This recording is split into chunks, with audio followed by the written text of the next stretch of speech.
The first thing I remember is how quiet it was. No sirens, no shouting, just the low electrical hum of a streetlight and my own heartbeat thudding so hard I was sure the guy in front of me could hear it.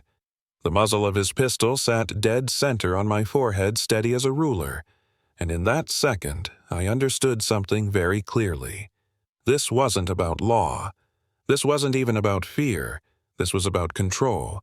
And yeah, that night changed everything. My name's Marcus Reed. Back then, I was a federal investigator working long-term undercover cases, the kind that chew you up slow. Months of pretending. Months of watching your back. Months of learning to read a room before you breathe.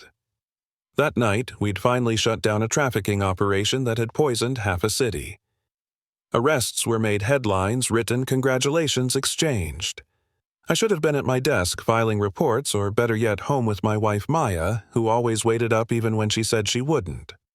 But I was exhausted, running on caffeine and adrenaline, and my stomach was screaming louder than my phone. So I pulled into a rundown all-night gas station off Franklin Avenue, the kind of place with flickering lights and windows covered in old posters. I was dressed down, hoodie-worn, jeans boots. No badge visible, no suit.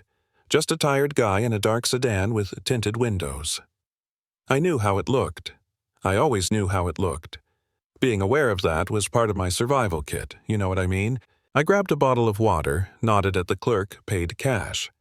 When I got back in the car, I took one sip before the light exploded behind me. White, blinding, aggressive. A patrol car had rolled in hot, no siren, just authority. I sighed, shut off the engine, rolled the window down, hands on the wheel. Textbook, calm, cooperative. I wasn't worried about breaking the law. I was worried about time, about inconvenience. Funny how naive that sounds now. The officer didn't approach like someone doing a routine stop. He stalked up, hand already on his gun shoulders, tight, jaw clenched. I could feel the tension before he spoke. "Step out of the vehicle," he snapped. I said, "Evening, officer." What seems to be the problem, neutral tone. Respectful. I've talked down cartel guys with less edge than this man had. "Don't get smart," he said, stepping closer. "Out. Now." I took a breath and did what I was trained to do. "Officer, before I move, I need to inform you I'm a federal agent.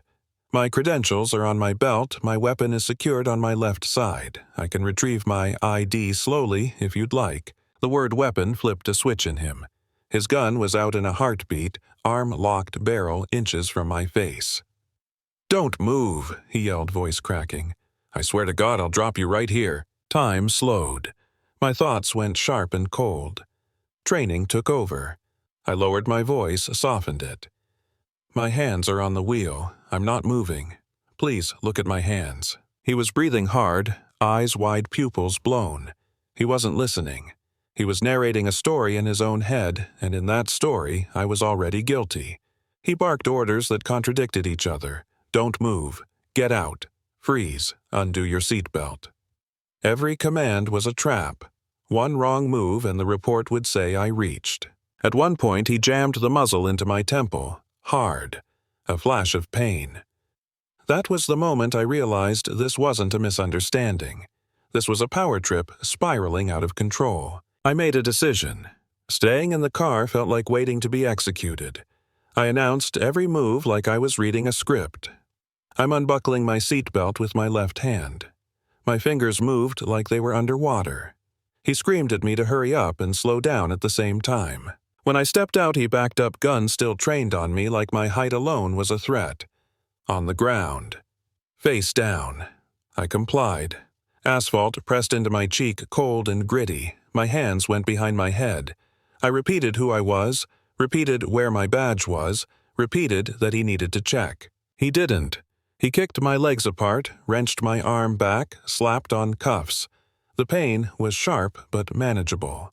What hurt more was the humiliation, the absolute certainty that none of this would be happening if I looked different. Somewhere nearby, a car slowed. I heard a phone camera click. The officer screamed at them to leave, waving his gun wildly, then turned back to me like nothing had happened. When he ripped my badge off my belt and tossed it onto the hood of my car, I knew the line had been crossed. You don't come back from that.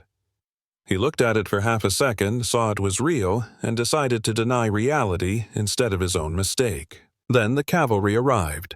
Red and blue lights flooded the lot. Multiple units. A plain SUV. Voices shouting commands. But not at me. At him. A supervisor recognized me instantly. His face went pale. Orders were given. Cuffs came off my wrists and went onto someone else's. I stood there rubbing my hands, heart still racing, watching a career unravel in real time. No cheers, no satisfaction. Just a heavy, bitter calm. The aftermath was a blur. Hospital lights, ice packs, my wife crying into my shoulder because she'd already seen the video online before I got home. Millions of views by morning. Comment sections exploding.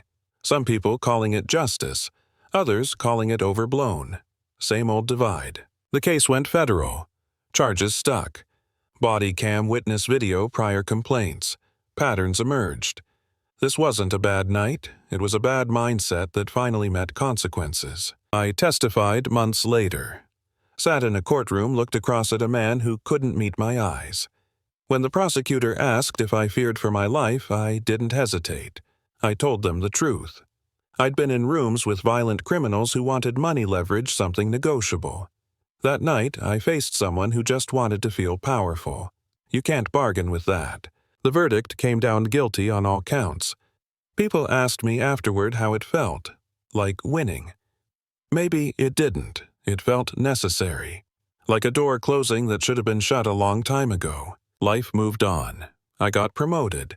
I started training departments on de-escalation, not from a manual, but from lived experience. I'd show the video and tell recruits don't just watch what happens. Watch the eyes. Watch fear turn into aggression. That's where things go wrong. Years later, I got a letter. Handwritten. From prison. An apology. No excuses, just accountability. I replied with a few lines. Not forgiveness, acknowledgement. Sometimes that's all you can give. So here's why I'm telling you this. Not because it's dramatic, not because it went viral, but because somewhere tonight someone in a uniform is going to pull someone over, and in that moment they'll choose who they see. A human being or a stereotype, authority or ego, life or tragedy. Now, I want to hear from you. Was justice served here or did it go too far? Have you ever witnessed power being abused or maybe used the right way? Drop your thoughts in the comments. Argue it out. Share your stories. Because these conversations, uncomfortable as they are the only way things change.